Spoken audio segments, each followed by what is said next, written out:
hidup kan.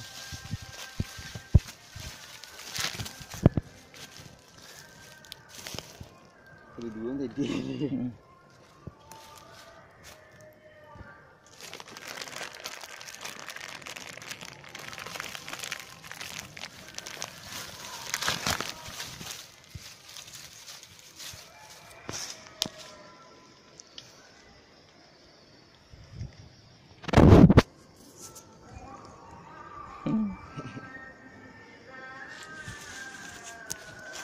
Sikit apa angkut, apa angkut sikit lah.